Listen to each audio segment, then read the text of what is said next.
સુરેન્દ્રનગર શહેરમાં પડેલા ભારે વરસાદના કારણે ખુદ મહાનગરપાલિકાના મેયરના વોર્ડ નંબર 6માં જળબંબાકારની ગંભીર સ્થિતિ સર્જાઈ।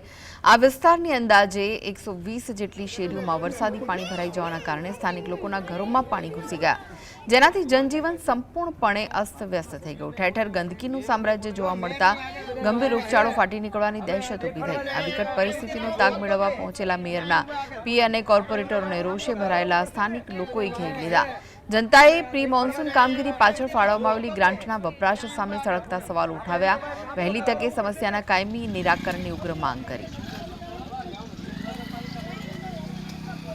આ દિવાળી સુધી આવી રીતે આ વિસ્તારની અંદર પાણી ભરાઈ રહે છે એમના સાથે ચર્ચા કરી અને એ પછી પ્રશાસન જોડે વાત કરી છે।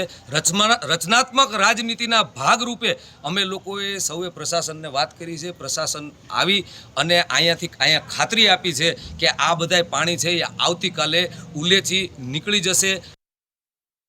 પ્રી મોન્સૂન કામગીરી કરેલી છે એવું ભાજપના લોકો કહે છે, પણ કરોડો રૂપિયા શેમાં વાપર્યા છે એનો હજી સુધી આપણને એ સવાલ ઊભો થાય છે કે આ લોકોએ ક્યાં પૈસા વાપર્યા છે। જો પ્રી મોન્સૂન કામગીરી કરેલી હોય જ તો આવી ખરાબ પરિસ્થિતિ ન હોઈ શકે। લોકોના ઘર સુધી પાણી આવી ગયા છે। લોકોનું એવું કહેવું છે કે આ પાણી જે છે એ દિવાળી સુધી